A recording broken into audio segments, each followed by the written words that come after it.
Kore ke u hufanga I he Ngaahi whakatapu kotoa pē ku to tonu ke whakatapu atu I he pongpongini. Ka a tā mo o kua whainga maari ko ni ke whakahoko atu ai polokalama ko ia. Ai pēsi o hunu aki na lalafu. Ko ku hingoa ko Paulofisi inaua me Salt Lake City Utah. Pea ko whie tai tali rea ki mo tolu hono kotoa pē. O ku mo mea mai ki he tau polokalama I he pongpongini. Ka maafo ke aki mo tau te mo toki maa o hangahi whainga maari ke mo mata ia mo whanongoa e tau polokalama a mo yange. O atoi pēr whakamāloa ka teki mautolu ko hinga ko mohanga o wahe pe ko mohanga o share ai polokalama ko ini. Ke he ngahi wheitu o ke he ngahi maheni ngahi kau ngā mea ki he whamili mo e kāinga. Mo ki nau tolu e kau karistiani ko toa pē. Te tau lava ke whetokoni aki mo ako pe me he polokalama ko ini. O whambe whoke mohanga o mea I ko polokalama ko ini te ke mao whoki ia I he YouTube o hange ko ia ko ho mamata ki ai I he Facebooka. E he taimi te ke aroi ko ia ki he YouTube te ke hanga o taipe iai ai hunuaki na alalafu. Pea ku iai ko toa ai ngahi fo I tepi ko ia o I ngahi polokalama taki taha kua whakahoko atu pea mei he pēsi ko ini. Ko ia ku atu ai kai whakamāloa ka teki mautolu ho mo mea mai ka maa ko ho mo loto lelei ke wahe ai polokalama ko ini. O hange ko ia ko I tau mua ngāue ai pēsi ko ini. O ko kore ke lau maari ke ne hanga mua tāpua ki nāu I he ahone. Ko hui ko hangahi mea na e whai ki ai hateu tei moha sio. Pea ko e whakaamu e lava ke tokoni ai ngahi mea ko ini.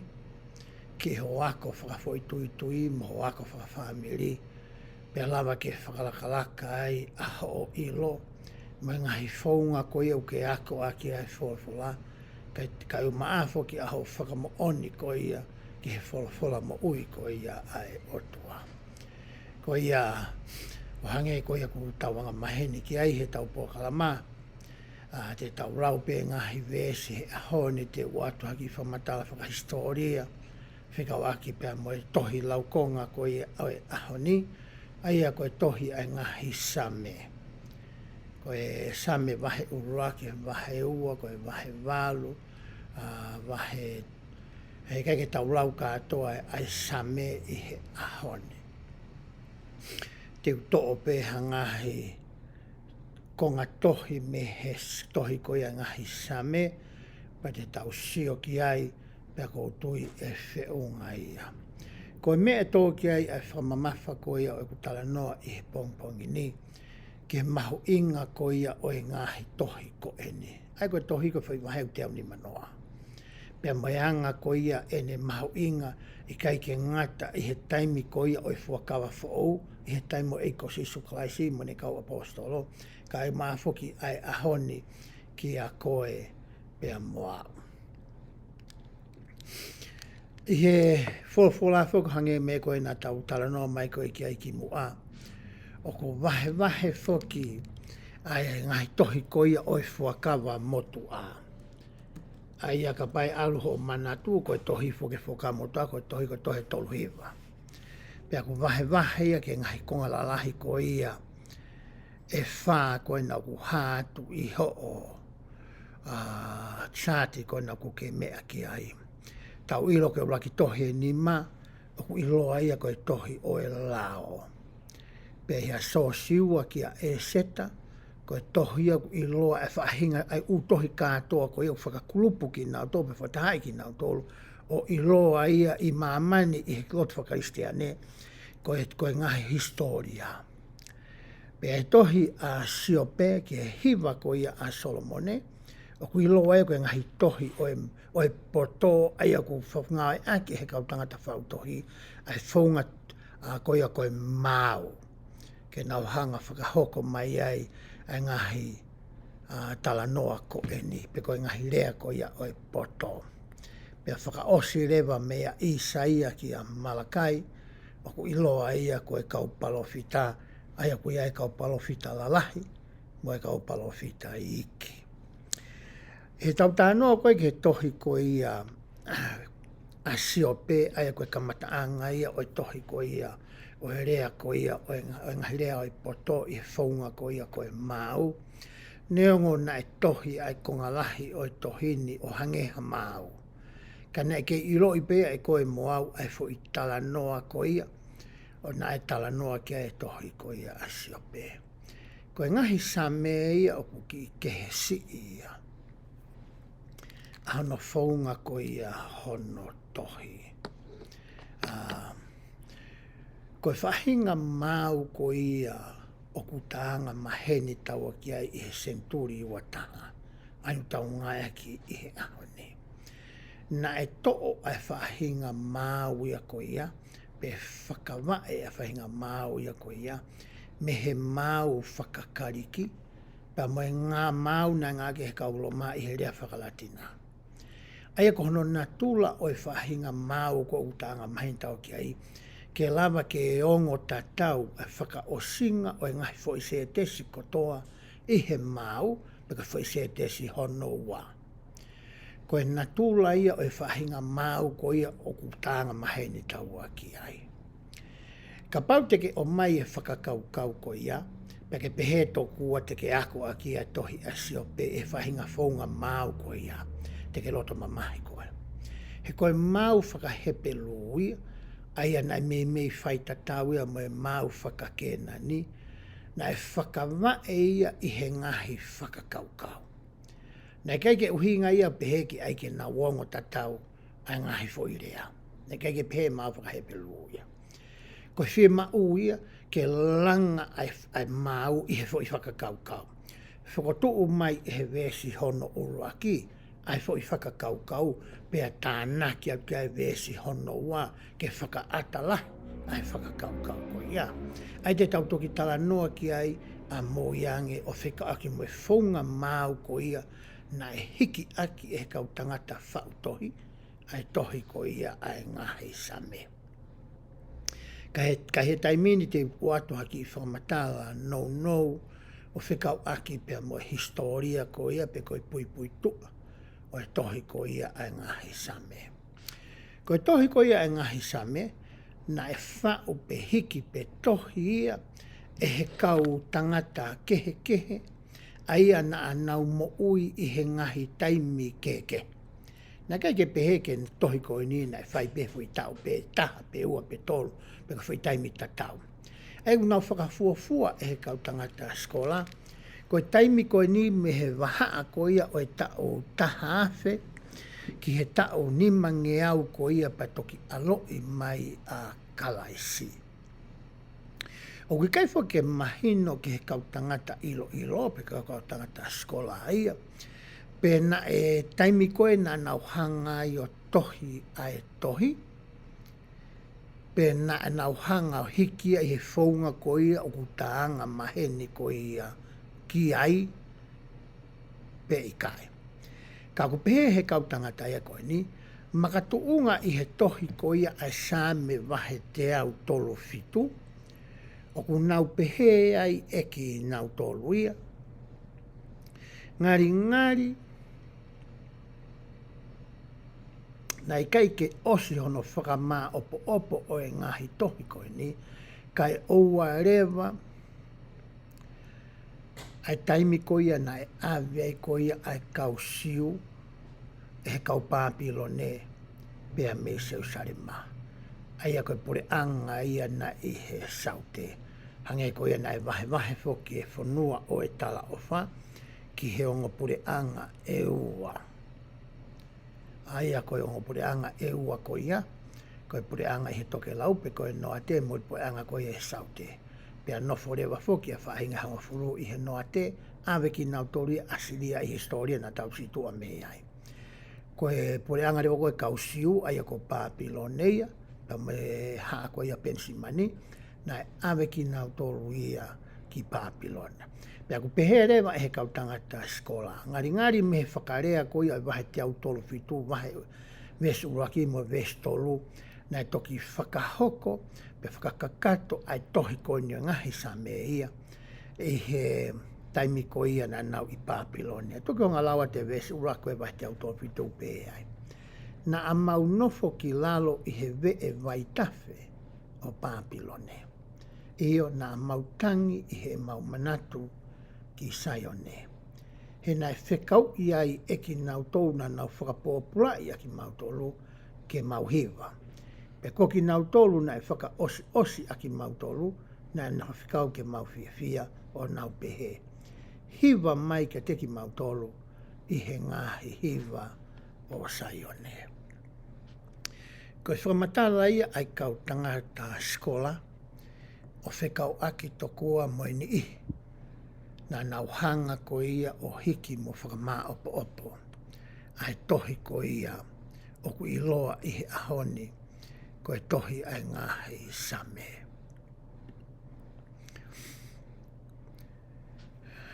O ku pehe tokua foki ko e tohi tokua e fitu tolu. Aia ko e vaiua ia o e tohi ai Ngaahi Saame. O ku nau pehe na e tohi e te vita. A te vita ko e tui ko te vita ki Isileri. Pea ia rewa moe ni ihike. Hange ko e Saame wahe ni manoa, wahe fitu tolu ke wahe walu tolu. O ku nau pehe rewa e nau tolu ia. Ko e tangata na ne hanga tohi e Ngaahi tohi ko ia. Ko a safi. Ka pau te tausio ki he Saame wahe walu. O ku nau pehe e nau tolu ia. Ko e tohi ia ko ia. Na e tohi ia e tangata ko ia ko himani. Ai Saame ko ia.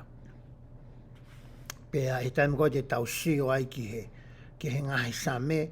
O ku nau mei o mai tokua ai tangata pe ko e tokota. Na ne hanga ko ia o whakamā opo. Ai tohi ko ia. Pe ko e Ngaahi wahe ko ia. I he tohi sa Ngaahi Saame.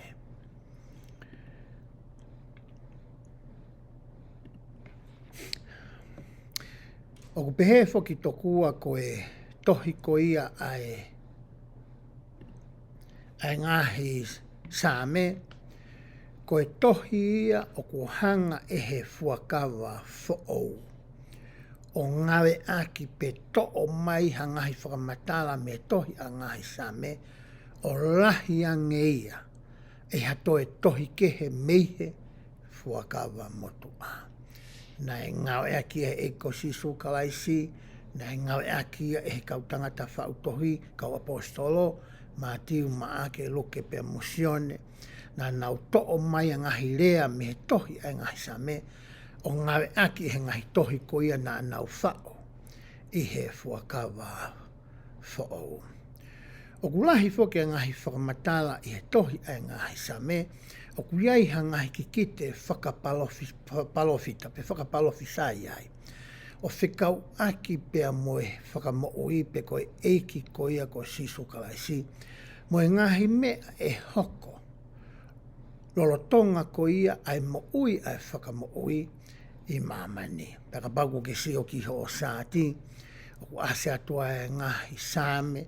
Teke toki lava koe o sio pa ke ako whafo itu ia e koe. O whekau aki pea moe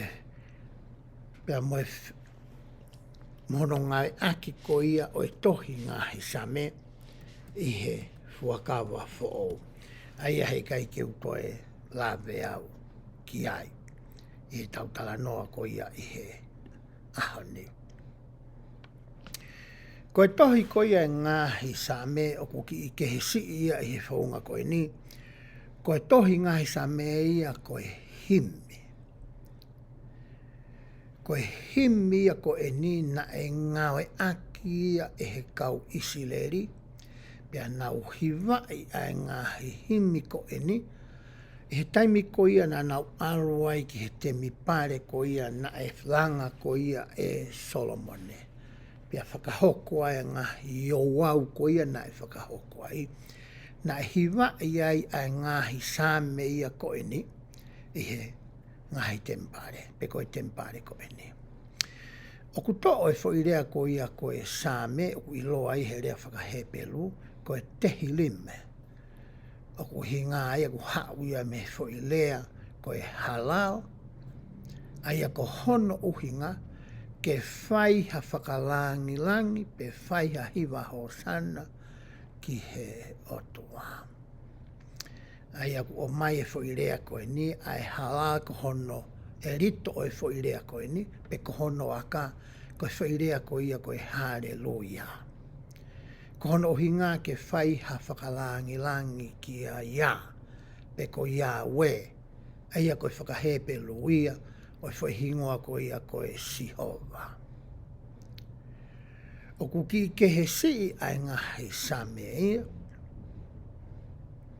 pe me Ngaahi hiva ko ia, pe ko Ngaahi musika ko ia, ku taanga mahene ki ai, ku ai tai meni ku ai Ngaahi hiva ia, ku nehanga ia, o ngauhi ki taua ke taloto mamahi, pe te tatoe manatu ki Ngaahi mea whakamamahi nai hoko i he tamoui. Ko e tau moa o e Ngaahi Saame ia, ke hiki hake ho tau lau maari e mo tau whafonga, ke tau sio ki he otua. Aia ka pau te tau wako e Saame, e he whaunga koe o totong ke tau wako aki, te tau lava i ke whakatokanga e pe te tau ongo i ho tau loto mo tau ngahi lau maari e. E lava ke tokoni a Ngaahi whakamatara, mai Ngaahi mea koe ia i he Saame, pea mo e ke hiki hake a e tau mo ui, pea moho tau lau maari e ki he otua.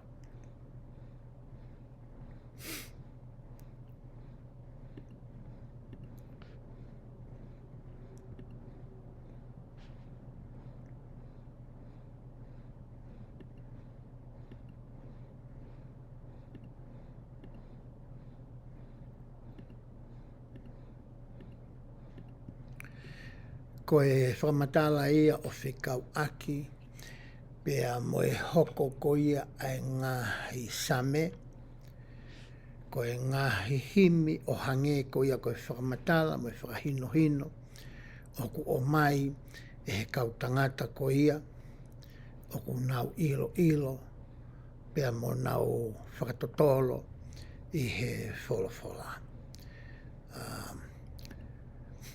Na e pehe foki e pus a makonki, o whikau aki ko ia pea mo e hiva.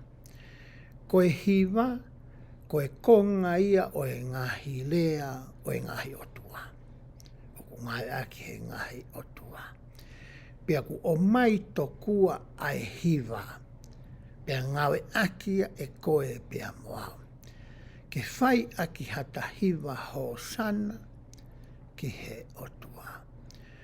Ko e whaunga ia, o ku tahanga i o whakaha, i he Ngaahi lea o e mau, pea mo e Ngaahi whasi o e Ngaahi hiva o ku ta ngawe aki, ke whakaha aki ki he otua, a Ngaahi ongo loloto ko ia o e fia mo e whakamalo ia, me i hota mafu mo hota loto. Ke tahanga i o whakamooni, ko e EIKI ko sisu kalaisi, ko e alo ia o e otua. Patato e hanga whakamooni i ai pea tala ki mahamani. Ai Ngaahi ngeia, mo e Ngaahi nau ko ia o e ngā ue na e whai e he otua, pe he otua ko e tamai, pea mohono alo ko sisu kalaisi, pea mo e lau maari e ma oni. Ko hiwa whoka uki kai ko whahinga mea ia ku hao pēpea mehe leo. Tokua ku hatahu ni hanga hiwa i mai fo hiwa. Ka ku totonu ke hao ia pea mehe leo, ai ku ni hanga whakawhafungai. A ho lau maari e pea moho loto. Ko e taimi lahi whoki ko e mea whaingataa ia ku whetauraki mai me kautangata musika. Kautangata unau poto he hiwa. Ke nau whengai ke nau hanga hiwa i mai e fo i hiwa ko ia. Pea kai ke ngate nau hanga o hiwa i mai aki i he rea o e fo i hiwa, ka nau te hanga o mai e lau maari e ko ia, na e hanga e he tangata puna ke o whau aki e fo i hiwa ko ia. Pea taulawa ki kai ke ngate he nga hiwa i mai e fo nga ko ia, Ka lama ke o ngoi e tau tolu i he tau whanongo ai lau maari e te tau. E taimi koe e whai pehea e tangata musika, e tangata hiwa. Pea whanongo pehe mo e tangata whanongo. O ku hiki hake rewa ho tau lau maari i he hiwa ho sana ki he otua. Pehe fo ke tangata koni pusa makonki. Ko ki tau tolu e kau ma oni mo oni. A kainga lotu mo oni koe ku mui ki he otua. O ku totonu ke whonu ho tau loto i he ngahi hiwa whakamālo ia ki he otua. Aia na ane ngauhi ai mamani koe ni pea mo koe pea mo au. Nane pehe foki he whamatala koe ia a pusa makonki. Aia kune to'o mai e ia, ai rea me tohi ko ia a paula nei whai ke kakai ko ia i Efeso. Pea ka pauku ke mea i whoki he wesi, aia ku haa i he tohi Efeso, wahe hono ni ma, ves taha walu, pea moe taha hiwa. Nane pehe ai e paula.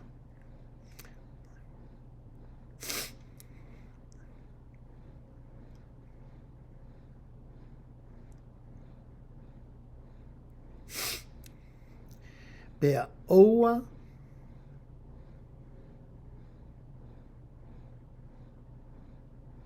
ai ki usio ke whapapau i koe vesto tonu ia o ko rau ato.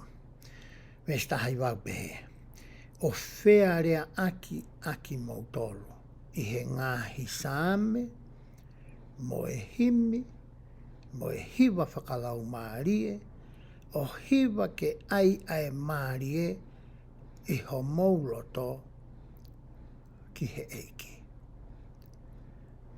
Koe whakahino hino e nei whai ko ia e paula. Pea pere pus ama kon ki e whakaoskonia ne rea koina o ko ke mea mai ki ai. I he taimi ko ia ku tau hiwa aki ai ho tau reo i he whakamālo ki he otua. O ku tāpu e kina ki tau tolu e he otua. Nane to e mai foki ai tohi ko ia a kolose. Ke whakaosi aki ai whakamamafa ko ia na e whai e pus a makonki ko ki nau tolu ko ia. Ka ke nau me mipa i he saso siso klai se kau manenga ki muini. Ko e tangata ko ni ko pus a makonki o whai ki ai e ku whakamatala. Ko e taha ia kau apostolo i he saso ko no siso klai se kau manenga ki muini. Aia ko ne osi pekia ia. Nani o mai foke tohi kolose vahe tolu. Vesi hono taha no ke whakaosi aki ai rea ko ia nane whai, nane pehe ai. Vesi taha no. Ke nofo ia o lahi au pito aki mautolo. E he wholofola a kalaisi i he poto kotoa pe. Pea mouwhe ako naki aki, mo whetokoni aki, i he Ngaahi Saame, mo e rea maarie, mo e ngahi hiwa whakalau maarie, o hiwa mo e ofa i ho mauloto ki he EIKI. Ko e whakahino hino ia ko o mai e he tangata ko e ni ko plus a makonki. O whikau aki pea mo e mahu inga ko ia o e Ngaahi Saame. Ai ngahi himi pe ko e ngahi hiwa ko ia i he himi ko e ni. Ke hiki hake ho tau loto mo ho tau lau maarie. Ke hiki hake ia o whakafafungai. Aki ai ngahi rea, i he ngahi hiwa, mo e ngahi himi ko ia o ku tau ngawe aki i he ahone. Hange ko ia ku mou mea i he taimu tau alo atu ai ki ngahi mawanga lotu i he aho sāpate. O ku ia e ngahi himi ko teu i. E ni ihi ko ia ku nau toka ngai a ngahi hua lotu o e sāpate. Ke whakahoko aki e tau hū ko ia ki he otua. Pea o ku kāinga whoki. E ngai hiwa whakalau maari u tau tala noa ki ai. O kui kai ke te toi ke heia. Pea mo e ngahi hiwa kakala ko ia. O ku taanga maheni ki ai u ta whanongo ai. kai ke ngai whetu ke uta whanongo ai, ngai hiwa kakala ko e ni. O ku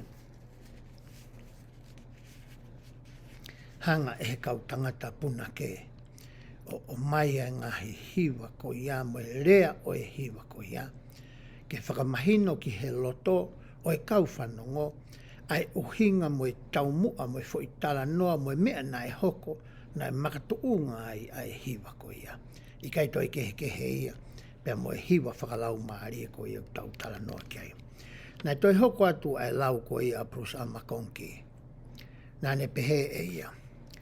Ko e mea pango ia, o ku ikai ko e hiwa kotoa pe, o ku lelei pia whakatupuraki. Ai ngahi rea ko ia o e hiwa, ka mai ngahi whasi ko ia ku ngāi aki ke whakawhasi aki, ai ngahi hiwa ko ia. O ku hanga e he te volo pe e luse wha, pe ko setane. O ku ne hanga e ia o ngawe aki, ai ngahi hiwa la. Ke ne hanga tuku hifo koe pea moau, a hota lau maarie. Pea hoko e ngahi hiwa ko ia koe whakawhepaki ki he otua. O hange pe ko ia koe whaunga o e tau ngawe aki o e rea. Te tau lava i he e tau ngahi rea, ki tau hanga o tāpue ki nai ai otua, pe tāpue ki nahani hike, pe whakahai e tau hounga ia ko ia ki he otua. Te tau toi lava pe o ngawe aki ia, ke whakamala ia i ke whakaloto mamahi, pe lava ke tau hanga o ngawe aki ai whaunga whakamamahi ko ia ki hani hike. O ku pehe tofu pe ai ngahi hiwa ko ia, o ku tau whanongoa ko ia i he ahotakita. E lava pe ke ngawe ke ngahi hiwa, ko whaunga ia o e tau whakahaa ke tau hounga ia, mo e tau hiwa whakalangi ki he otua, pi te tau lava ke ngawe ake a ngahiwa ko ia, ke whakatoha ngahi whakakaukau ta e tutonu, moha ngahi horikoi, pe ko e hori ta e tutonu, e he ngahi whakakaukau ko ia, o ki nau tolu, o ku nau whanongo mai, ki he ngahi hiwa ko ia. I he taimi ko ia ku tau hiwa ai ake a ngahi musika, pe ko e ngahi himi. Aia ku ne hanga e ia o whakafofongai, a e tau loto hounga ia ko ia ki he otua. O ku tau urewa e tau tolu ia, a e tāpuaki pia me he otua. Aia te ukore whamore kia ki mou tolu kai ke mou hoko koe me mipa i siasini. Kai tuku pe mua ke ngawe aki, ai e whakamooni koe ni me taha e ngahi tohi tapu, o ku ngawe aki e siaso sisu klaise kau maunioni ngahi aho ki muini, ai ia koe tohi toka te rine, mo e ngahi fuakawa. Pea kapau o ku ikai ko ha me mipa koe o i siasini, ka ku ke whee mau ha tohi pehe. Pea ke te lawa pe ko tala mai, pe ko whepe wheituu i mamani o kuke i ai. Te ulawa e a uia o atu ha o tohi pehe, te uhanga FedEx atu e tohi ko ia, ki a koe ko hinga ke lava o ngawe aki i he wheituu ko ia o kuke i ai. Ko ia ka te lawa pe ko whetu taki mai, te lawa telefoni mai, pe te lawa o messenger mai, pe email mai, koe hape whaunga koe u lelei taha ki a koe, te ke lawa pe o tala mai, pe hanga mea nā kulawa ki ai, te ulawa ia o atu ki a koe. Ko ia te ulaupa me he tohi ko ia, to kāterine mo e ngahi fuakawa, wahe ua ni ma, i he vesi ko ia hono tahawa.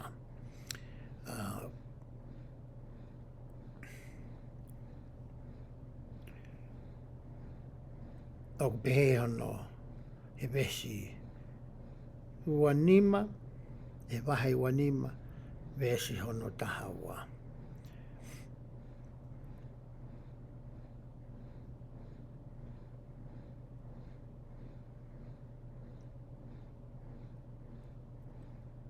Mr. Hawa, pe ano lau.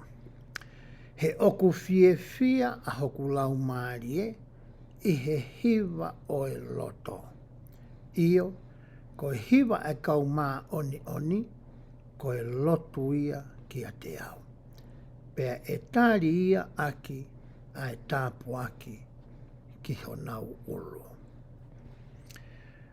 O mai e he apostolo ko e nie pus au makonki, ai whakahana e whaiko ia e he otua ki he palofita ko Josefa Samita.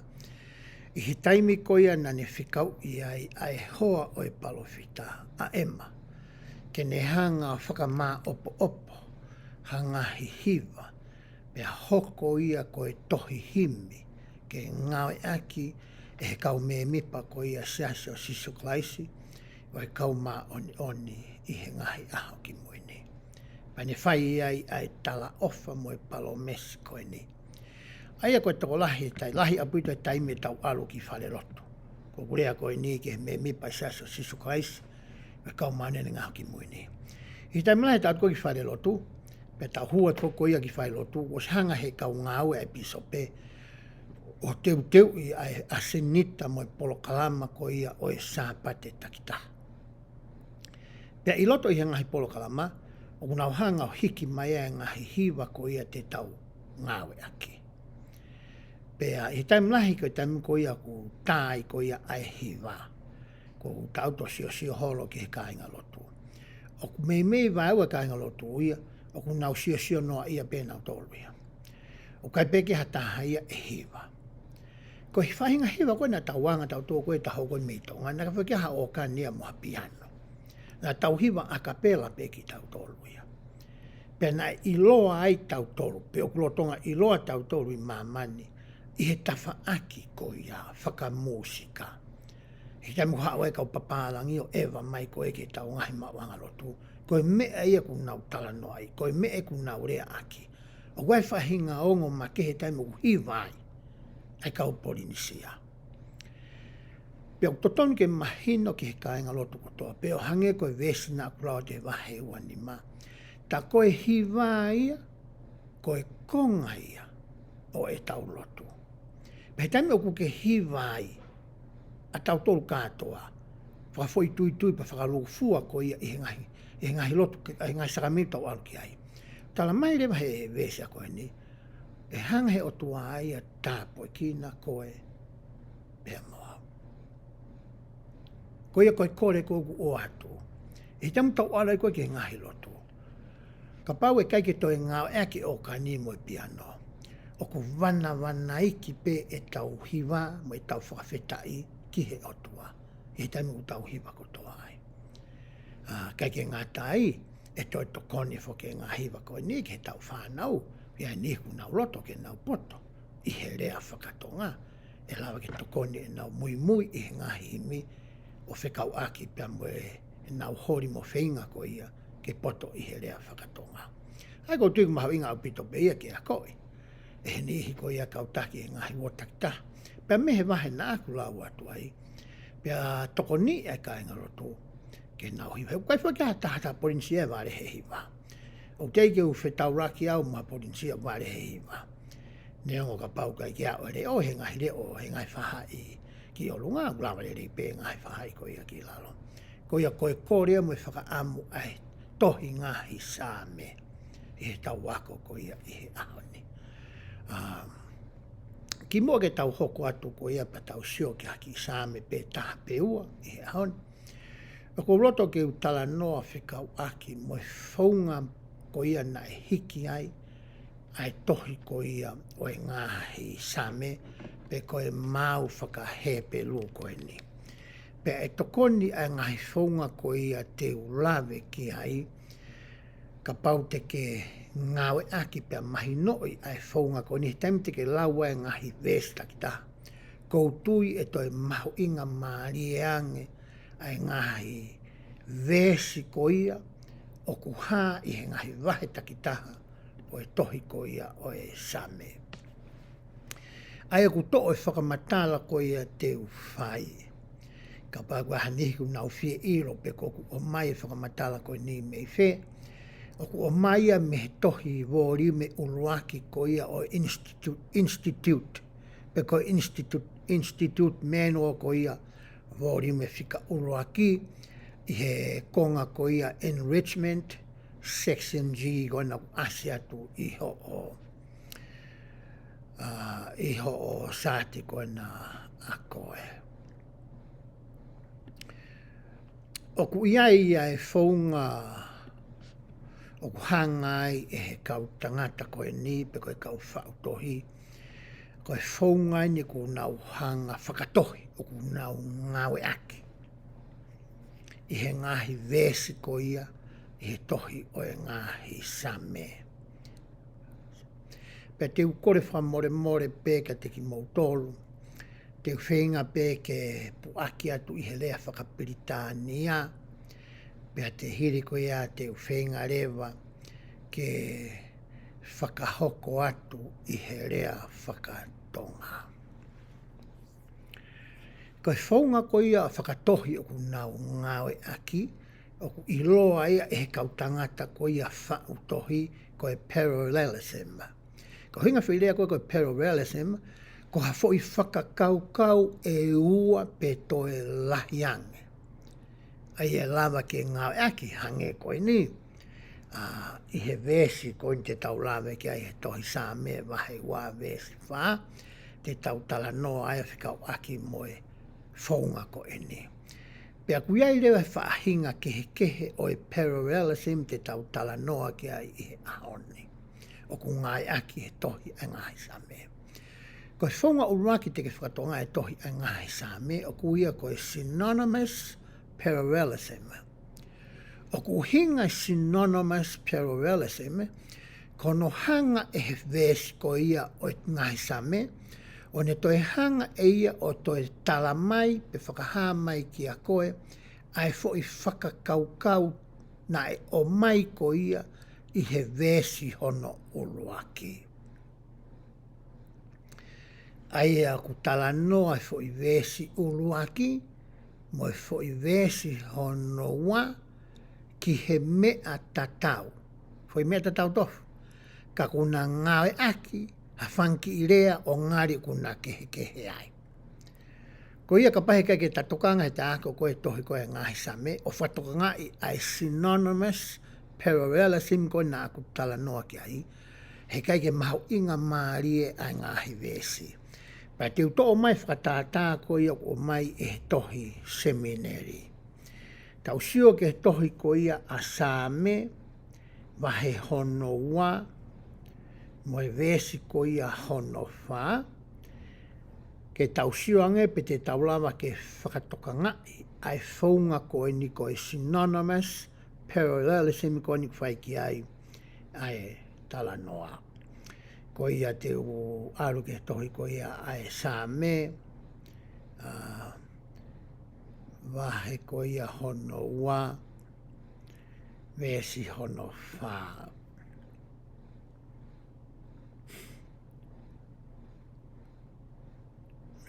Ewa, vesi wha o ko pehe.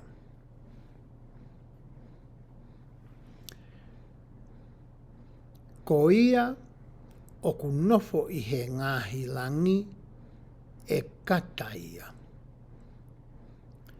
E manuki a sihova kia teki nautoro. Ko foi mea whakotuu mai ko ia e foi se tesi uluaki o foi vesi hono wha. O ku ne tala mai o ku iai e toko taha o ku nofo i he Ngaahi langi. Ka uhingai foi se tesi uluaki vesi hono wha. Toi hanga rewa e foi vesi ko ia hono wa, o toi whakamalohi i mai ai whakakaukau i he vesi hono uruaki, pene toi tala mai ko ia ai angai ka inga o vesi uruaki, wena whikainga ake vesi uruaki, mo e vesi hono wa, o pehe mai rea vesi hono wa ia. E manuki a sihova kia teki nautoro. Ai ku tala noa vesi uruaki, ai foi laine uruaki mo laine ua o vesi ko ia hono wha, e tohi Ngaahi Saame wahewa ki he mea tatau tofu. Ko e tala noa kia sihova. i he laine uluaki, pia mo e laine ko ia hono wā. Ko e uhinga ia o e fo i whaunga tohi ko ia o kui ko e synonymous parallelism ko ina o ku Ngāwe aki i he tohi ko ia ai Ngāhi Saame.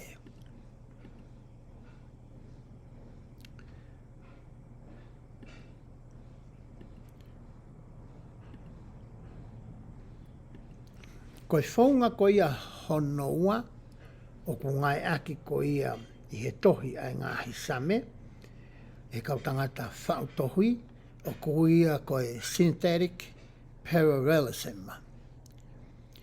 O ku hinga fo i mea ia ko e ni, ku o mai he laine uruaki ai fo i whakakaukau.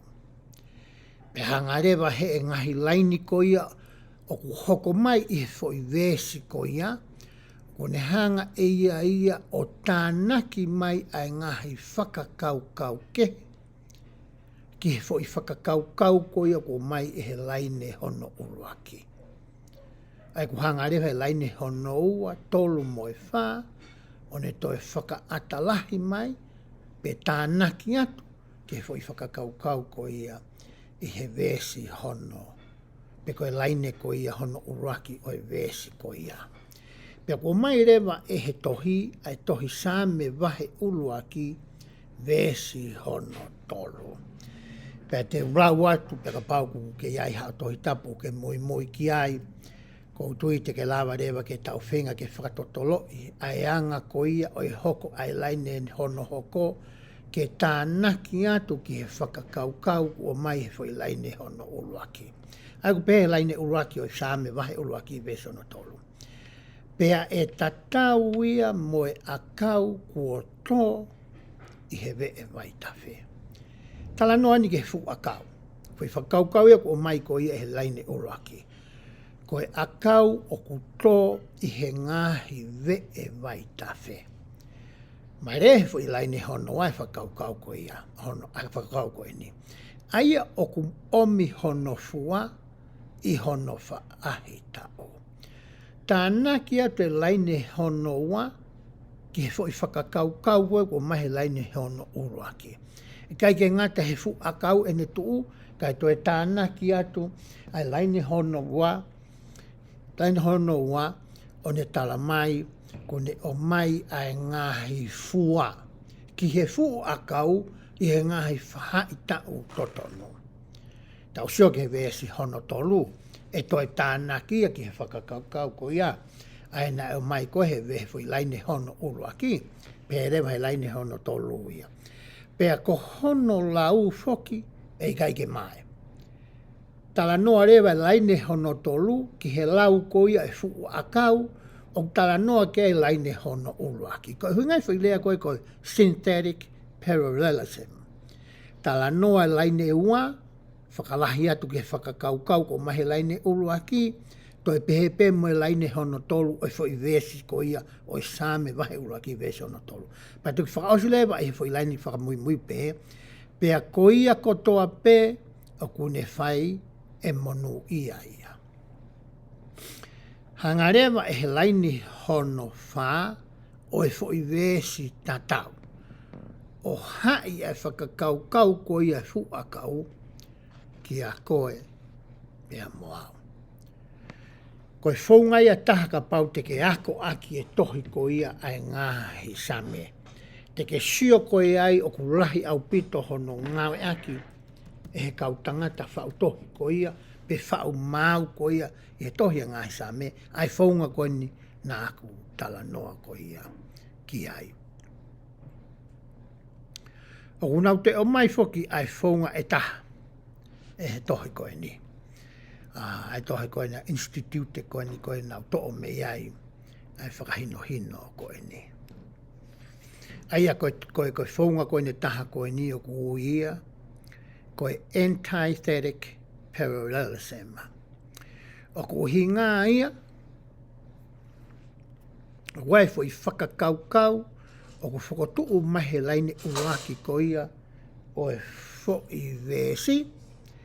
Pea ku hanga rewa e he laine hono wa, o ne toi hanga e ia o whakaatalahi pe whakamamawhai ai lau ko ia ai fo i laine hono uluaki. Ai ko mahi tohi ai Saame wahe tolu wha ka bau mo whanonga magwaha o haa atu mei mui he tau po kalama ka whimotua ko ni whai ne haka koane. Pea ko whingai ke hiko ni koane. Wahe tolu wha vesi hono hongo fulu. O ku pehe ai he vesi hono hongo fulu.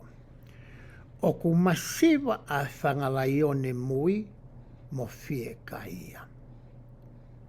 O mai e ia e whi tala noa ko ia pehe ko e whangalaione. Ko whi whakaukau ko hono wa o ku ne mai e whi mea ia o ku i kai ke tatau ia mo laine. O mai whi mea kehe au pito. E whi laine ko hono wa. Ai aku hanga he laine ko he hono ai whi mea kehe ko he hono laine hono wa o whakamama whai. Pene te hanga whakatalahi mai ai whi whakaukau he laine o hono o laki. Tala noa ke whangalai ane. Tala toi na tūlai lai o ne kai ki utue tala atu e au. Perewa he laine hono wa ia. Ka koki nau tolu o kukumi ki a sihova e kai te nau masiva iha mea le lei e ta. Tala noa e whie kai a koe whangalai o ne mui. Ka hanga mai he whikau ai o mai whi whakau kai ke he apito me whikau raki. Koe ki tala noa e laine hono wa ki halai o ne pe o mai ha pea. Pe toi o mai ha whainga mon man ke whakatatau ki whi laine hono raki. O mai laine hono wa ai mea ke he apito o mai eia ai otua asihova. Hanga he whi laine hono wa ai ko whi whakau kau ia o ku ke he apito koe ka tā noa ki ha mon man tapang mai tau whi tā noa aki. Ka kune mai ha tala noa ki he otua. Kene hanga e ia o whakamama whai. Pe koe whi lea whakapitania koe accentuate. Ai whakakau ko ia o ku ha i he laine o roaki. O ku i lewa ai whaunga ko ia ngā ke kau tangata whau mau koe tohi a Ngaahi Saame. Ka ke sio ku asea mea pēni i ho ako kono whakare ai koe koe antithetic parallelism. Te tau sio lewa ki he whaunga whaka o si. Ai aku ia nau tolu ia koe kai esmas.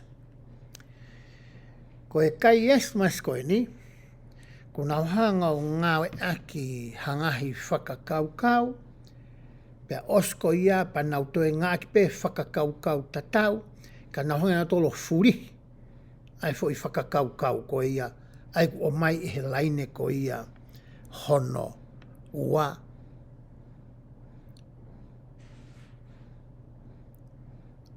Pe koe vesi koe ia hono wa.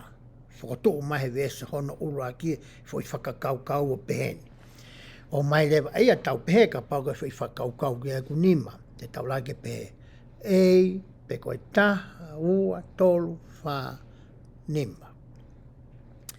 O mai lewa he vesi hono wa ia ai fo i whakakaukau.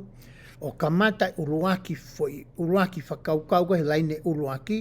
O mai he laine hono wa o mai whi whakaukai koe arifo ia whakaosi. O kuile vai koe inverted parallelism. Koe hingai fo idea ai whi whonga tohi koe ia koe kai esmas. Pa koutui e toi mahino anga pau te tau lau me fo i vesi koe ia.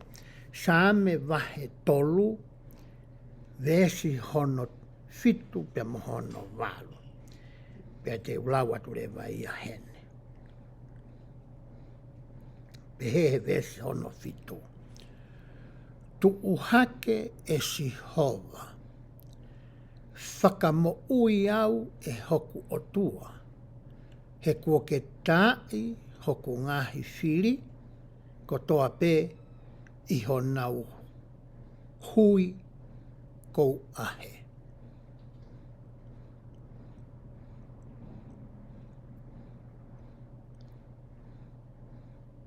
Ko ke whesii ai kaunifo o e angakovi. Pea peherewa.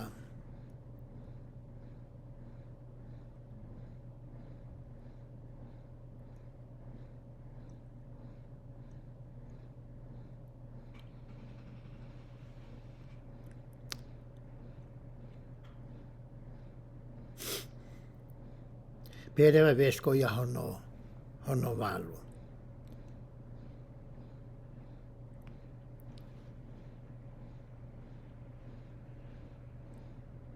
Oku ia sihova ai whakamoui ko ho tāpo aki oku i ho kakai. Oku i kai te tui e fu mahino le lei ai fo i fonga tohi koino e kai yesmas i he rea whakatonga.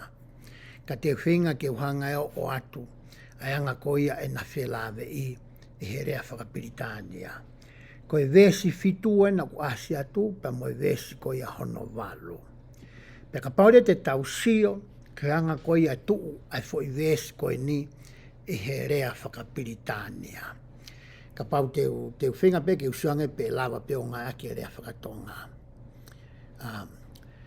Ko fo i rea koe uruaki nai asi i he vesi.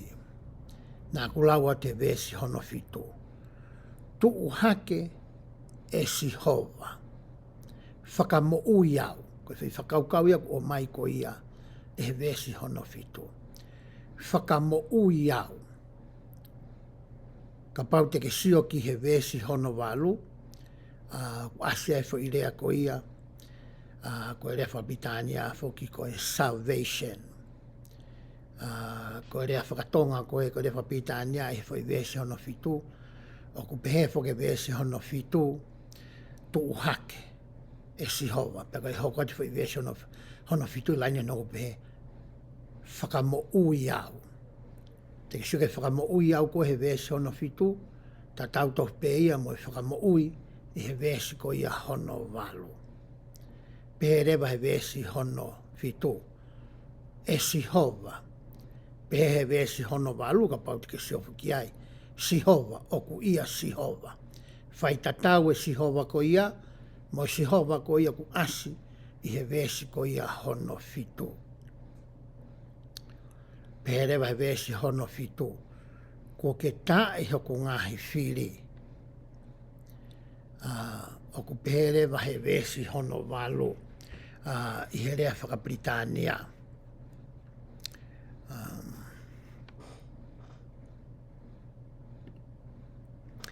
Perewa he vesi hono walu. He tatau no vesi walu. Ko e whairea koe smitten. Ko ase atu he vesi koe tā ia, he vesi koe ia hono walu, pehe ai koe broken, ko mau-mau-i. Whai tatau e tā i, mo mau-mau i. Pea, ko utuhi kai ki uto e lawe au kei te uhanga peo tuku atu e sāti koe ni, aini koe na kuhanga o atu, ke lawa sio ki ai koe whaunga ia koe o ku ngawe aki. E he kau tangata whautohi ko ia, pe whaumau ko ia, i he tohi o e Ngaahi Saame. He kore whamoe more pēkia ki motolo whanongo, nā pehea ni tō lahi ko whakahauka tokua ai whakaukau e aho ni i ka pehe koe whia ilo i kai. Hi tami nā ku sio ai ke tohi a Ngaahi Saame, nā ku kaua he whaingata ia i hono mahi noi. O e anga ko ia o e mea ku tala noa ke ai kau tangata whautohi, i he whaunga whautohi ko ia kunaunga aki, ai tau ilo i koe whaunga koe mau. Ka o mai e tohi tokoni ko e ni. Ke a ko i koe pea moau, ke tahanga o whakatoka ngai.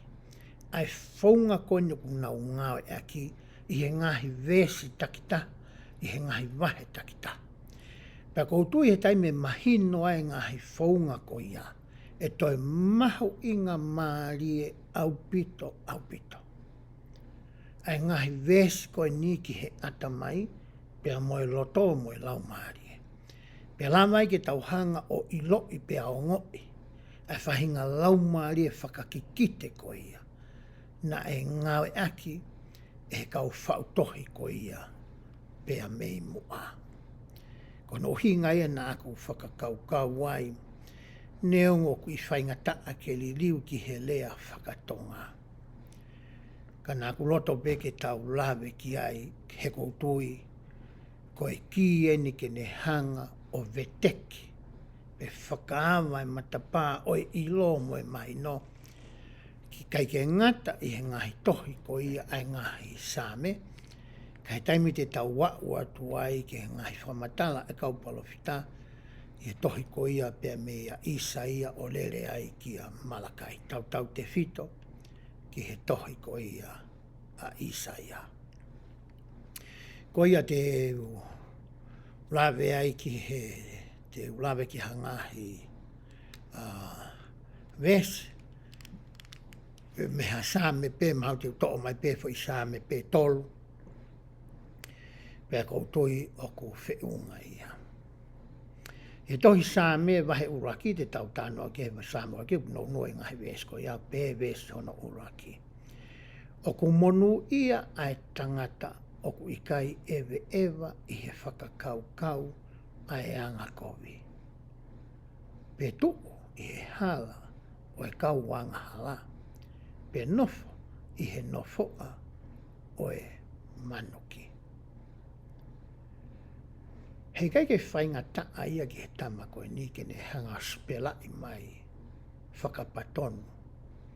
Ai ngahi mea ko ia pe koe ngahi anga hala mo e ngahi whihala ki ku tau whai. Ka ne hanga he tangata mau koe ni he wahi uruaki. O ne whotu mai a ngahi whamatala koe ni e he ngahi rea e ongo le lei pe ongo whakawhia maarie ki ho'o whanongo. E he taimi koe ne kulai fo i vesi uruaki ai fo i laine ia tolu. O ku alu rea ki whakaukau ki he ngahi whaunga koe na e lawe ki e tohi toko ni. O pehe mai fo i rea. O ku monu ia. Ka whi whamatala e laine uruaki. Pane tala mai rewa e he toenga o e ulaine ai tangata mo e whiwhine pe koe tō onga mo e mea e whai e ni koe inga.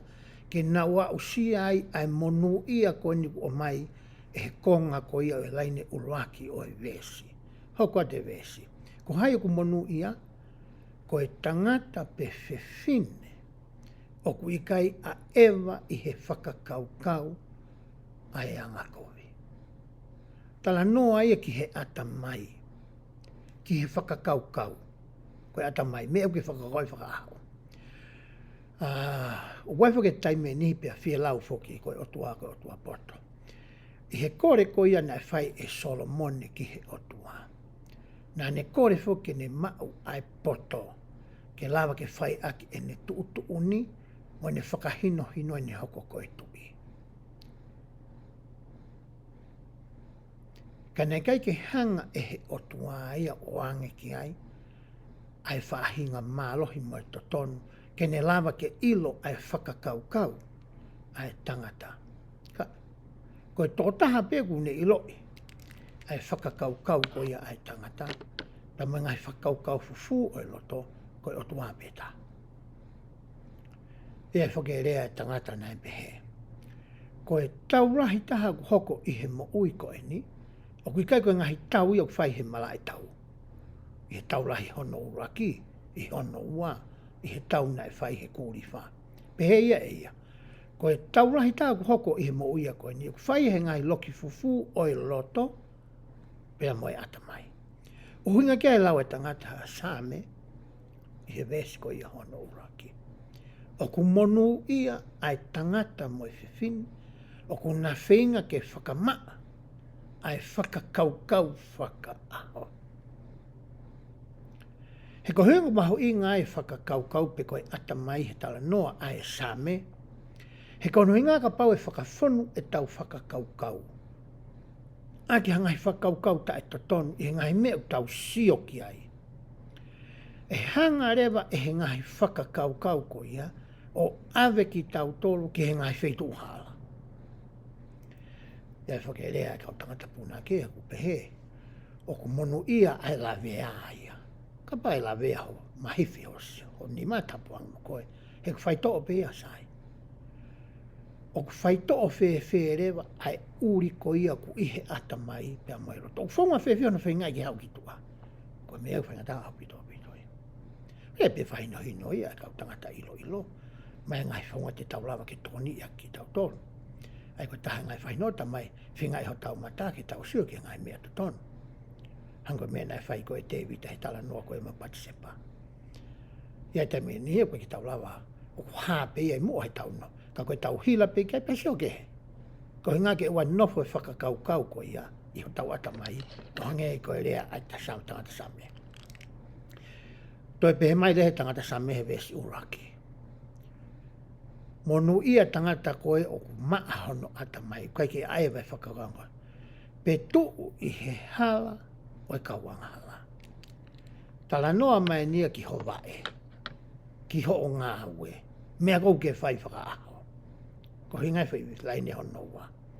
Hangai whai laine hono wa, o toi whakamama whai, pe whakalahi, pe whakaatalahi, ai laine hono uraki. Ai nā kulawe ki ai nai whunga ko wako ake mea he mea nau tala noa ki ai.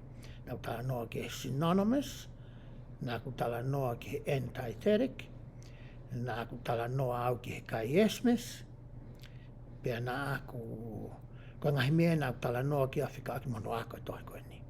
Hangai laine ua tala mai, tuu I he hala o e kawanga hala. Tala noa ni ki ho vae, ki he ngāi ko ke whai.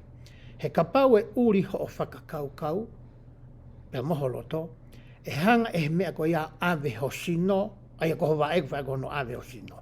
O ave koe ki he wheitu u ko ia, o kai to tonu ke iai. Pea to e tala mai rea vesi whaka, lain whaka osi o vesi uluaki. Pe nofo I he nofoa o e manoki. Ko e na ia mo e whakahino o ko mai e he Saame wahe uluaki. Pea toki pere wahe vesi hono waia. Ka, hangai fo irea koe ka he kamataanga o e laine uluaki o e vesi hono wa, o tala mai ki a koe. Ai mea ko ia, pe koe ngahi monu ia ko ia, te ke ma, ai ena e tala noa ki ai vesi hono uluaki. Ka oku ne fia I he fono a sihova. To mai fo ke fo idea koe fono, pe me rea papitania koe lao, ko saenga ke ngā ke lao. He kono inga kono wahe ko ia fuakawa motua. As mahino e ni he kakai ko ni kuanga whai kai tau tala noa. Ko e ngahi tohi ko ia uraki hono ni ma. Senes, exotos, levitikonomi, tetolonomi. Nā iloa ia ko e tohi o e lao. Ai ko tala noa ko ni o e laine uluaki. O e wahe vesi hono wa. O ku tala noa ia ki hataha. O ku neako ai lao. Ai fono. Ai ngahi whekau ko ia a sihova. E fia maupe ai tangata ia ko ia. Ko e taha ia ngahi whaunga o mahe tangata Saame, pea o mahe kautake e ahoni, e lawa ke tokoni kia ki taua, ke whakahoko ai whakaanaua e tangata Saame, I he laine uraki o vesi uraki. Ke a ewa e ta whakakaukau, I he ngahi mea ko ia o ku totonu morelei. E lawa ia, o ka pau te ta mui I whakaaho. Ai lau konga ko ia o mai e kautaki o siasi, e hao mui ia te au. I kai ke ftua taha pe he wiki, ka tahanga lau whakaaho. He ka pau te ta wahe ngahi lau konga ko ia o mai ko ia I he wiki takita, ke ta wahe whakaaho. Pa ta whakapapau o taimi te pire, ai aho takitaha mo I taimi te ta ako ai. E hanga rewa he ngahi whakakaukau, e he lao moi whono. O ne hanga rewa e ia, o mai ki tua ngahi whakaukau uri ko ia, o ke ta whakaukau, pe ko hota ata mai, ma hota loto. Pea hoko te lau ko ia ai vesi. Pea ko ene whono, o kune whakalau loto ai, I he aho, pea moe po. Ko tui kono hinga ene mai he kautaki o liwai ai, ai lau toi whakasāpate ki he whoa meti, pe koe tuunga ko ia o ku iai, ai lau toi whakasāpate ko ia, o ki tautoro ko ia, I he seaso sisu kraise kau manene aho ki muini. O ku ne hanga e ia, o ririu tautoro, ki he tuunga ko ia, I he ahoni.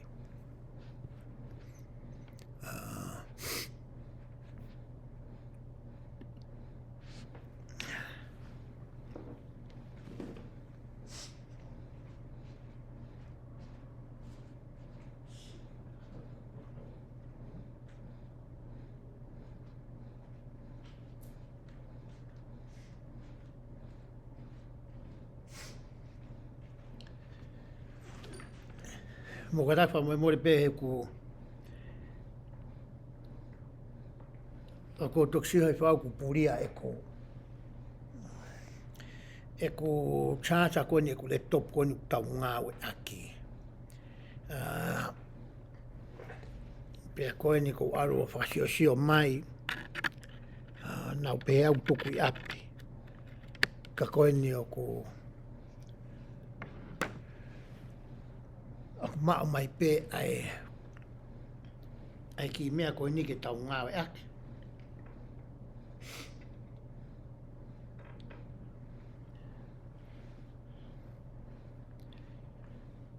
ko toi pe e fe unga pe ai ki mea ko ni ke tau whakaosa ke tau polo kalama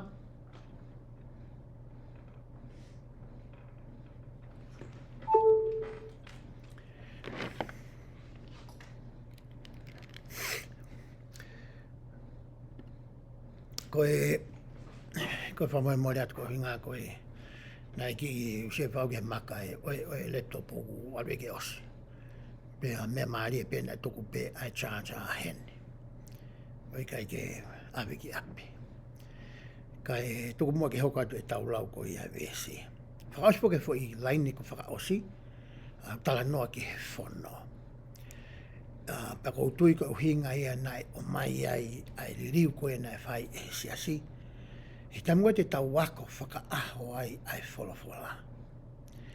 I kai ke ngata i he tau wako.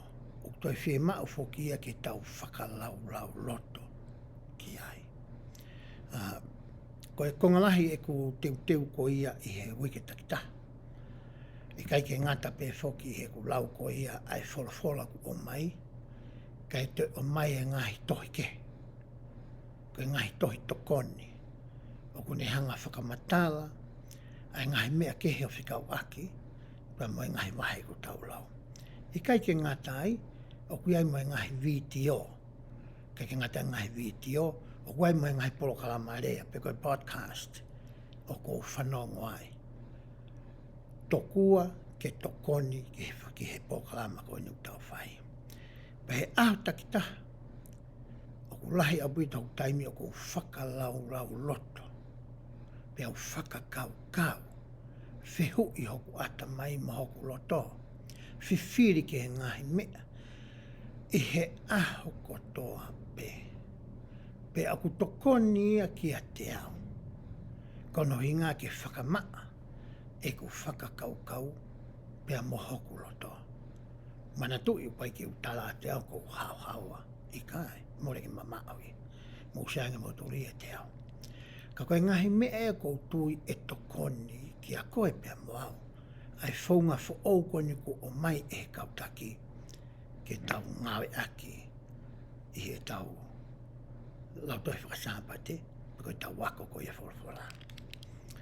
Pe hauka tu lewe whamatala e tangata Saame. Vesi hono wha. Ka pau te tau whakahoko mea kotoa pēna e tala noa ke he vesi hono ua. Pe lewe tangata Saame e vesi hono wha. Pea e tatau ia, ai tangata pe koe whiwhine ko ia. Moe akau o kutō i he vee vai tawhi. Hangarewa he tangata koe ni o mai ai fo i tala noa o whakatatau ai tangata ki he akau. Pe koe simili i he rea whapitania. Pani o mai le he whaunga whau mau, i he mea nāu tala noa koe ki ai ane nai. Nā tau si lawe ki he wēs koe ni. Ai ku tau ilo e tau tolo e natula o e akau koe ni. Ma tu e tau tāno koe ni akau ai Saame, koe whitu whaikai tāno whitu i au toa whaia. Tātai tāhia ke ua. Koe mea nai whiri ai koe e lote, i tamina tukuanga ai koe e palahami ki ai sio, tangaki homata sio. Pa ke whiri whitu o ke whenofo ai. Nā e soat whaka lote ia, ke he ngahi toka lelei ko ia he vee vai tawhi soatani. Nā ila whake lote ia natula ko ia he vai tawhi. Ko ia ko ne whawhanga pa ni o mai ia moui. O hange ko rea ko e nei whai whawhora. Ko e otua, ko e mai ia o moui. O hange ko e mena ni tala ke whiwhine Sameria. O mai moa me i vai ke win. Pane talangi. Koe vai te o ato. Te ke inu ai. Peke ni ke toi fi inu a koe. He koe mai ia moui. Pehe tā noe koe ni. Ka pau te ke whai mea koe he vesi uruaki. Mai vesi honoa. Koe mea ni hoko ki a koe. Koe mea ni siu atu koe kakai ki a koe. Pa te nau pe man. Mea kehe moni ko fisi nau ai. Koe tala nau pehe. Hange koe hafu a kau. Oku tu e vai. Ke maui le lei. Pe mare vesi honoa. Oku omi hono fua. I hono whaahi tau. Koe ki hatai mea ta e fua kau koe ni. Ka pau te tanofo ki he vai o i moui. I he taako ai wholofola mo e lao mo i whono. Pa ta whakalau roto ki ai. Ko mea ni hoki a tau ai. E hā mai e fua o e ongongo le ia. I ho o whakakau, i ho o rea, i ho o ngāwe. He kono hinga he ku ke tuu koe, ke nofo koe ki he vai e moui, ke nofo koe ki he otua. Ko me e ho koe. To hoko te tala noa, ai tangata Saame i he vesi hono tonu. Pea ko hono lau foki, ei kai mai. Koe natula foki, koe aka uia, moe whahai tau. Koe whahai tau whakatoa lau. Koe teu ia tokua ai ngahi akau kotoa pe, i he mo ui whakamateria koe ni, ke hau koe ia ai momoko. Pe he mahe vesi a koe ni. Ke te hatai mia te ke toi whakatoa lau ai koe. He kohono hinga, ke nofo koe ki he vee vai. Ka hore fwoi lau hono vesi, fwoi laine whaka os, oi vesi koe ia hono tolu. Pea koe ia kotoa pe o kune whai ia, ka pau te utānaki e ki ai, e manu ia. Tala noa fwoi vesi uruaki, o Saame mahe uruaki, e pehe, oku monu ia, ai tangata mo i whiwhin. Panahanga rewa he tangata Saame o whakalau mai. Pe hiki whakalau te lau mai. Ai ngahi mea koe o totonu ke whai e koe pia moau. Ke tā usia ai whahinga monu ia koe ia. Taka whahinga monu ia utala noa ki ai Saame wahe uraki ke vesi hono tolu. Utala noa ia ke whahinga fua o totonu ke hātu pe mea koe pia moau. Hangarewa he fo i vesi ko ia hono wha. O whakatau hoai.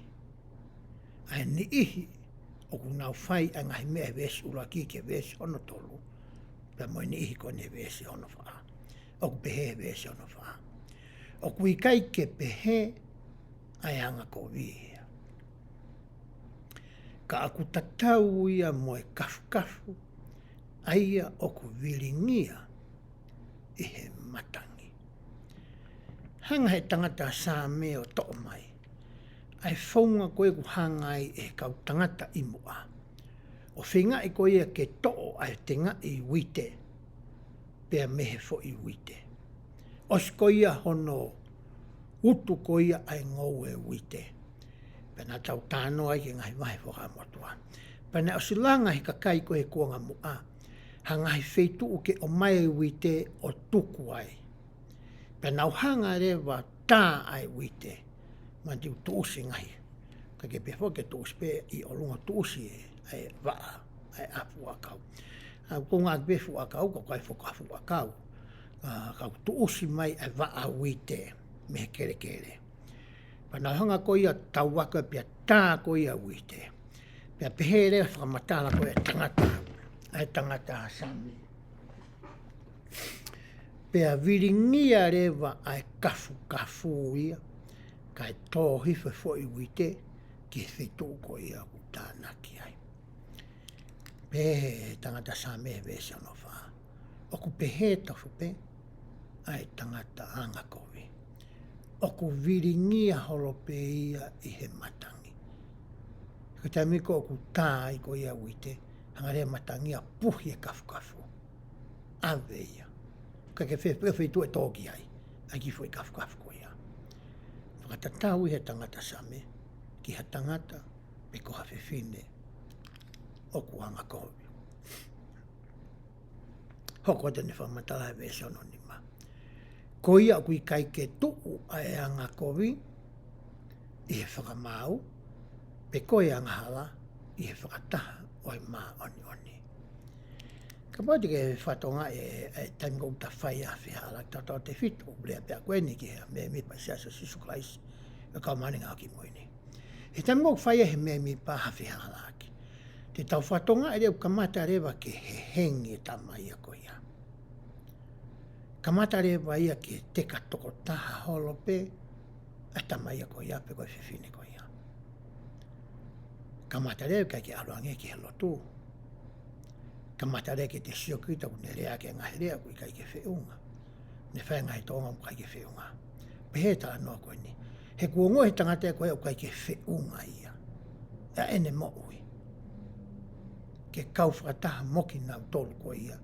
O ihe ene whakakau kau o kule leiange ia te ia. Pia whakaosi rewa he tangata Saame ai vesi hono pehe. He oku ilo e sihova ai hala oi mā oni oni.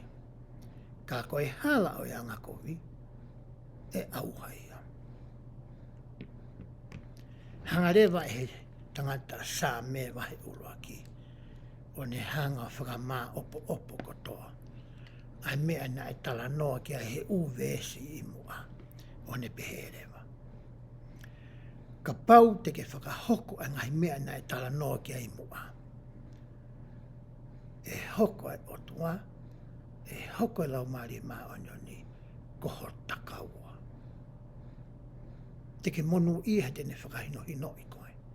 E ngai mea whakatua sino, ngai mea whakapaanga, e anga ngai mea whakaeloto, i ho vāmoho husipani ti pe koho waifi moe whānau, e ngai mea whakaata mai, ma ngai mea whakalau. Koe ngahi mea ia, koe ta whake ke hei ai, e whakamono ia i koe e he otua. Ka hoi ngā ko whakahoko, e ngahi whakakaukau nā ne whakatuk mai, e ngahi veski mua. Pea ka paule hei kai te ke whakahoko ia koe.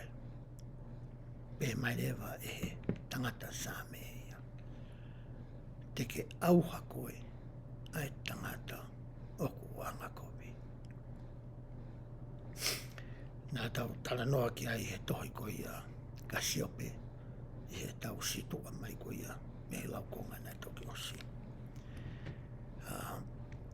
Tau hoko atu ki he Saame ko ia hono ua.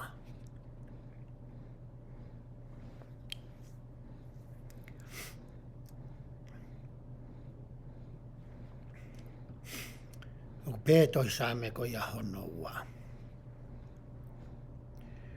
Ko e hā o ku matariri ai kau hiteni. Pea whakalaulau roto ai kakai ki he mea noa pe. Tau sio ki he.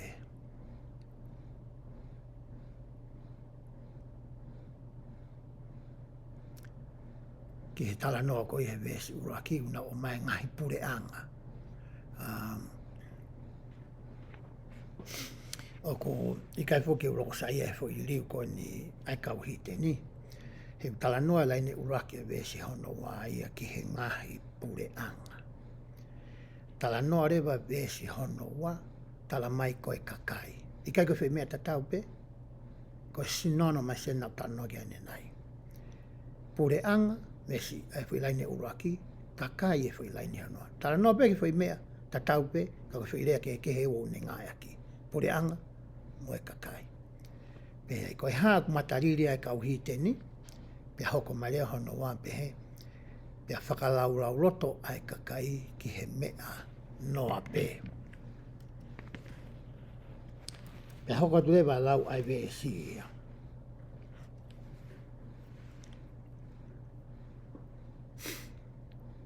Wane lai vesi, i he vesi ko ia hono wā, pe he ai.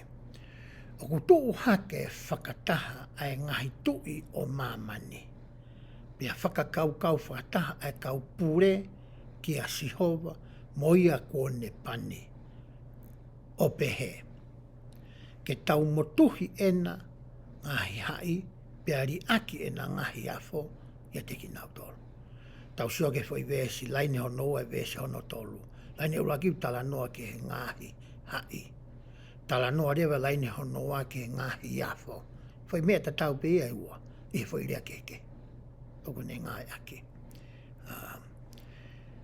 Tala noa rewa eni, oku whaita tau e tala noa koe ni, pe koe ngahi whakamatala koe ni, mo e tala noa ko ia oku ha, i he tohi ngā ue wahe whā, vesi hono wanima, pea mo hono wano. Madui nā tala atu ane nai. Oku i kai ke to iai ha tohi ia. E tau ngā e aki ha ngahi whakamatala me iai.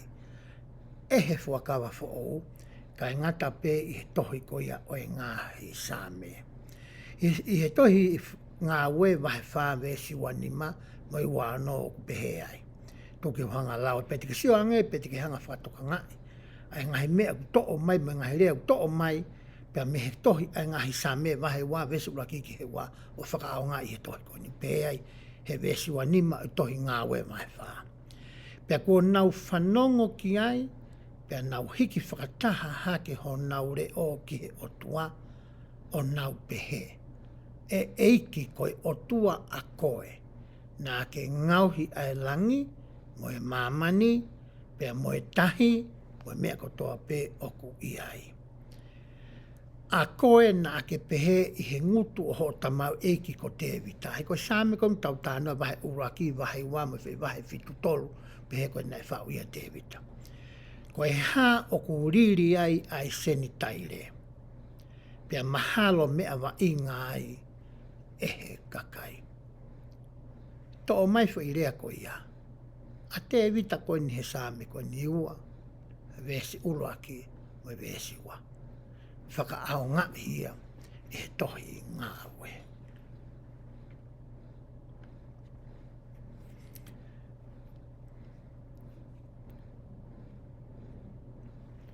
Koe uhinga tala noa ko ia e he tohi e ngai vesi koe nā tau rau ai. Oku sio mai a te vita a tangata Saame. Sio mai ia ki he ahoni. I he mea ko ia e hoko ki he ngahi pure anga i he ahoni. Mo e mea e hoko ki he kakai o e ngahi pure anga takitaha ko ia i he ahoni. Nga tau tāna rupeku. E whamatala ko ia apos a makonki, pa mo i tohi toko ni. Koe ngahi tala noa mo i ngahi wahe mo i vesi e Saame, koe ngahi kikite e whikau aki mo i ngā ue i haho eiki, ka e maafoki a koe pea moa. Aia koe whakaampu o mai koe tohi ai tangata Saame e te vita. E wahe hono wā mo i vesi nā kurau kai mo i tohi ai tangata ngā ue. Koe whakaamu ke a koe pea moa, ke oa nā tā whakawhepaki ai otua, pea mohono kau whakafofonga, mono kau se vaniti. Pea tā nofo ki he ngahi whakakau kau ko ia, nai o mai e wahe uraki. Ke nofo e ngahi lao me ngai whono ai otua, e he tā ngahi whakakau kau. Te utoi lao atu hawesi pea me wahe hono wa, ai aku to'o mai ia e he fuakawa fo'ou. Ke ta sio ke he anga koe e na whingawe aki. E tohi Saame wahe wā vesi hono fitu oku pehe ai. Teu whakaha ai tu'utu'uni. Nai pehe si hova ki a te au. Ko hoku alo koe, ko whakatupu koe i he ahoni. Teu te laot ke mita fo i vesi. Teu whakaha ai tu'utu'uni. Nai pehe si hova ki a te au. Ko hoku alo koe, ko whakatupu koe i he ahoni. Ngāri mita ange, ai whi lau koe ia.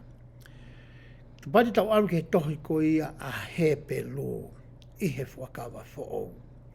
Pa tau sio ke he wahe koe ia hono nima, vesi hono nima. O pehe ai. Pea pehe na e ikai whakaongo le lei e ia e kalaisi. Ke ne hoko koe fungani taura eiki. Ko hoku alo koe, ko whakatupu koe he ahawani. I lo I le leipe e tamai he wania ai tohi a Ngaahi Saame. I lo I le leipe he kau apostolo ia koe ni ai tohi ko ia ai Ngaahi Saame. Ai a koe whakatata ia ta o koe ne o mai ki a koe pea moau. Ai anga ko ia hono ngawe aki. Ai tohi Saame I he ngahi potfofola kehe I he fuakawa motua. Ka pau te ta alu ke tohi ko ia ai Ngaahi Saame. Pea ka pau te ta sio ki he Saame vahe walu. A vesi hono wa. Oku pehe ai. Kua ke tuutu uni me he ngutu o e kau ware mo e kei huhu ai malohi. Ko e mea iho Ngaahi whiri, ko e uhi ke pure ke whakalongo pe ai whiri mo whakawhasi. Ka pau te tau alu ke tohi mātiu. Mātiu ko ia wahe ua, I he vesi hono taha no. Ka pau te ke lau me wahe ua taha, vesi hono taha no. Oku pehe ai.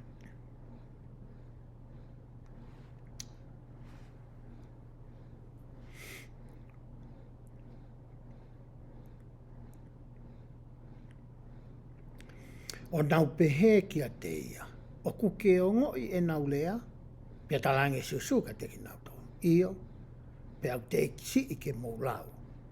Ko ke mau ai whakamalo me he ngutu o e kau ware mo e kei hoho. Ngai ke si suka aisi fo I to atu ia me he Saame ko ni wahe walu.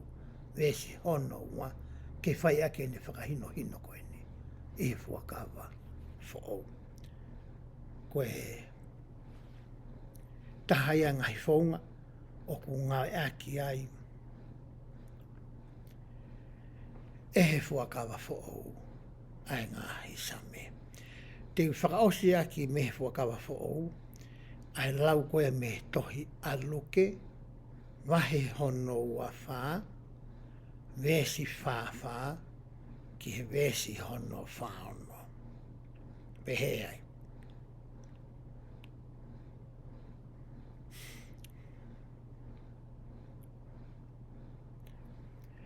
Pea pehe eia ke teki nau tolu. Ko eni a ngahi rea na aku rea aki ke teki mautolu, I he kukei I a teki mautolu. Ko e uhi ke whakamo oni a ngahi mea kotoa pe. Aia kua tohi ki a te au I he whono a Mosese. Ngai tohi ko ia nima wiloa ko e lao mo e whono a Mosese. Mo e kaupalo fita. Ko e konga whakaosi ko e whakawa motua mea Isaia ki a Malakai ku iloa nā tō ko e kaupalo fita. Pia whakaosi ake rehe whirea e ki o pe. Mo e Ngaahi Saame. Pia toki to'o e ia aho nau loto, ko hike nau ilo ai Ngaahi tohi. O ne pehe ka teki nau tolu. Ko pehe ai tohi, pia ku tatau mo kalaisi ke mamahi pehe, pia toi tuu mehe mate, I hano aho no tolu. Hangarewa e he vesi ko e ni, o tala mai ki a te koe pia moau, koe tō e whakamatala ko ni, mo e rea ko e ni, pia mehe fofonga ko ia o sisu kalaisi.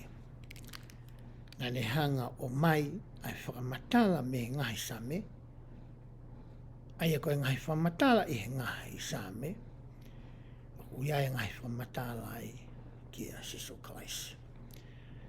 Hai koe mena tau tānoa kai nei ki mua koe Ngaahi himi, ke whakahaa aki e tau hounga ia, ke whakahaa aki e tau whakalangi ki he otua, uia e ngahi wahe ai, o ko uia e ni ihi ko te wita ko e tautapa ki he otua, mo e kore whakamore, ko hui ko mea na ane whai. Ko e ngahi mea ko ia ka pai tau wako he whaunga na aku tala noa ki ai. Ko tui e aonga ai tohi e Ngaahi Saame ki a koe pia mau. Pekei te ke toi whakalaka ko i ai. Te ke manako lewa koe ke ako. Ai tohi ko i ai Ngāhi Saame. Te u whakaosi e tau whamatala i he aho ni. Te tau to'o mai ai Saame wahe ua tolu. Ke whakaosi aki e tau tala noa ko i he aho ni. Pea ko rata te ki mau tolu. O ha bekai ke mau loto mamahi ko i ngai ke ki ulawe atu ke he Ngāhi Saame kotoa. Kai tupe mua ke tau ngai aki a whamatala me tohi. Saame wahe ua tolu, vesi uraki ki he whaako pehe. Ko Saame na te vita. Ko hoku tauhi a sihova e ikai te masiva. O kune whakatokoto au i he ngahi ngoue lauma ui ui. O kune tataki atu wau ki he vee vai o ku tafe maari. O kune whakamo ui o ku lau maari. O kune tataki au i he ngai hala o e mā oni ko e uhi ko hono huapa. Io neongo e ku ewa i he te rea o e malu o e mate. E ikai te umana wahe ki hakomi. He e kuke ia te au. Ko ho waa kau moho totoko o kuna whakawhie maari e i au.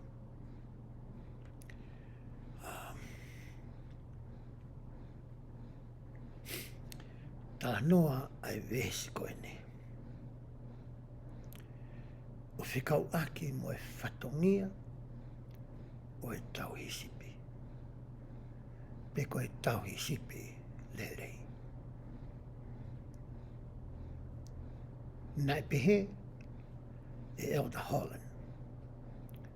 Ko Hollandi, ko e tahea ka o apostolo e toko tahaua o ki mou i hea honi.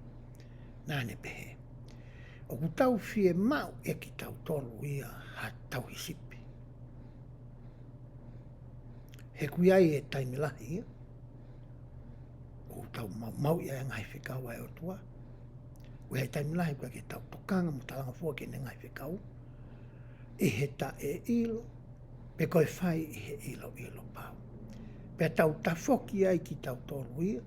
Ke he ngahi hala pe o tau tolu. Pea makatu unga i haa tau he. Pea me he otua. Pa he tau he whano holo ko ia. Pea o ki ha mō me niti mo atu unga. Ku tau hanga i o whakatuka ngai. O ku tau more. Pea me he tākanga. Pea ku tau he. Pea me he tākanga sipi. Pea ku tau he. Pea me siasi o ku tau kawai. Pea ama naki ke whaka auha e tau moui e he whiri. Hange pe ko ia ku tau wha e whihia ki ai. Ki a te au. Pea moani e ke. Tau wha whae ngahe mea ku hau. Mo tai to tonu. Pea tau whatoka ngai lewa. Tau fie mau au pito e ki tau tolu ia. Hato kone. E taimi tau fie mau, tau ilo tau fie mau toko ni, tau sio holo, pe tau whakasio ha whitu. Pa tau siofi, pe e kui whi ia, e tau hisipi, ho tau hi. Aia kune hanga malu i ki tau tolu. Aia, tene hanga whakamo ui ki tau tolu. Pea me whainga tā ia ko ia o ku tau iai. Koe rea nei whai koe ne tangata koe o ta Holland. Pea hoko atu e ne whakamatala. E he ngahi aho ko ia ki mua. Na ia e mea ngā ue e ua. Na e ngawe aki e tangata tau hisipi. Ai ku tala noa ki ai. Ai whakaosinga ko ia. O Saame wahe to ua tolu. I he vesi ko ia.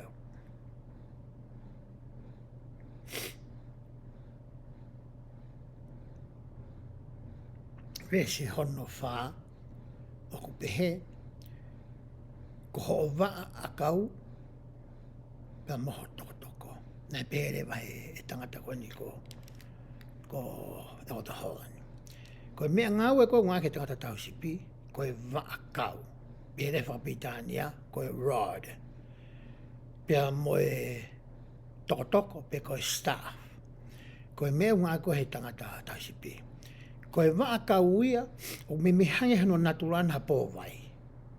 Pea ku ngā aki e tangata tausipi, ke malu ia, pea mo ene whangasipi, me hani ihi, o ku nau hori, ke kai haas ene whangasipi, pe whakalawea i e tausipi, ko uhika nau ave ai whangasipi.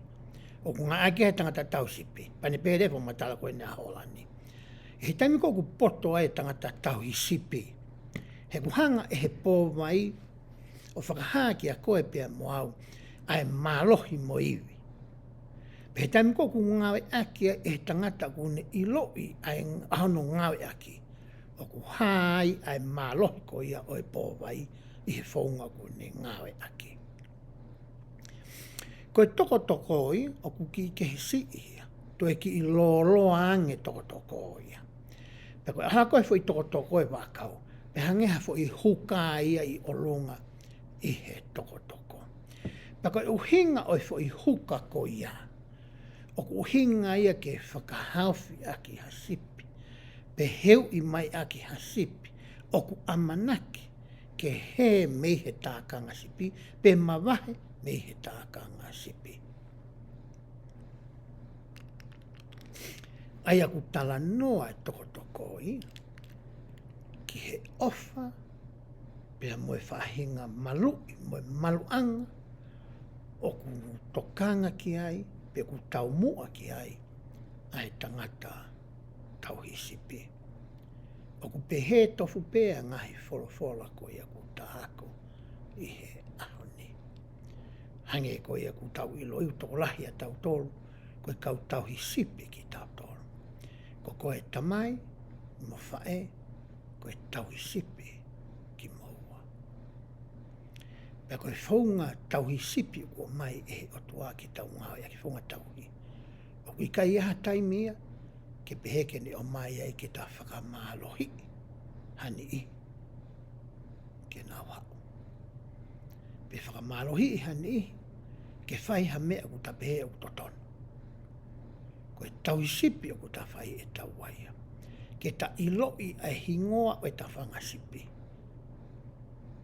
Pe ta ilo e natula e ta whangasipi. Pe ta laka tau ai mua. I he whai taki anga i he mo ui o ta mo ui whakaaho aki. Pe tuku ke mui mai ai whangasipi. Ka ua nā tahanga whakateke teko ai whangasipi. Ko lea maari e nei o mai he o the Holland. Ke whakamamawhai aki. Ai tauhisipi le lei ko ia na e tala noa ki ai a Saame mahi ua tolu. Ka pau koe e pisopi koe, pe koe taki pure tapu koe, pe koe taki koe horotu whini o wha, pe koe hā pēha whahinga houa lotu o kuke hoko koe taki ki ai. Mana tui koe tauhisipi koe. Lau e Saame mahi ua tolu. Pake whakahoa ia ki he Saame mahi ulu aki. Pake ilo ai ai tō onga mo ui, mo e natula, mo e ulungaanga o e tangata tauhisipi lelei. He ko kalaisia, ko e sipinga ia o e tauhisipi. Tū mua ke u whakaosi aki e tau whamatala i he ahoni. Haki i whakamā opo o whikau aki, pia mo e tohi ai Ngaahi Saame. O whamatala e kau tangata whau tohi koe ni, pe whau māu koe ni, o hoko ai koe himi, whaka hepelu koe ni. Kuna hanga whakamamawhai ki a koe pe a moau, ai ka veinga pe koe te whito ko ia, ke ta whalala ki a Sihova, he ko ia ko hota tauhi ia. Ko ia ko hota unga a Ngāhi. Ko ia ko hota malu a Ngāhi. Pea koe whaunga ko ia o mai e he Ngaahi Saame. Ke ta whakaaonga i whakaaho. O whapea te tahanga whakaaonga i whakaaho ia. Ko hi ke ne hanga ai o hai koe ki he otua. I he ta whanonga ko ia i he hala o e whakama. Aia koe matapā ki he hala ko ia. Koe papi taiso i he wailahi. Koe o wau ia kune whakaama. Ai matapā ke laka atu ai. Ki he hala e whakama. O kuiei hani i ke. O ku naurotonga whanonga ai. He taimi kou ta whakahoko ai ngahi o wau o ku iai. Ai ngahi whakama e whakamoui. Koe taimi a ku hai ai ki taua ki he otua. O hange koe tala noa i he whakama whau. Ai e ku i o ke. Kia te koe. Pea ke ako mea te au. Koe taim toki taimi pe ia. O ku no ai koe ki he otua. Pe hange koe whaka anaua ai Ngaahi Saame. E hoko rewa sihoma ko ho tauhi ia. E hoko ia ko ho takawai. E hoko ia ko ho kau mea o fi. Ke ne hanga o tataki. Ke ne hanga whakahino hino. Aho o whanonga ko ia. I he hala e whakama. Ai au whakatau mua ia. Ke mau e mea ofa mahu ingata. I he ngahi mea ofa katoa pe ai otua. Ai a koe mo ui ta ingata. Mo e hākia ki i hono pureanga. O hange koe whaka anaua e tangata ko Mosese. I he matohi Mosese wahe uragi version o tolu i wānani pēa. He wakai ko e ku ngā we e ni mohoku nau nau. Ke whakahoko ai mo ui ta e whaamate. Mo e mo ui ta ingata ki he tangata pēa mo e whiwhine. O whakehanga he o tua tāpui kina a ki moto i he ahon.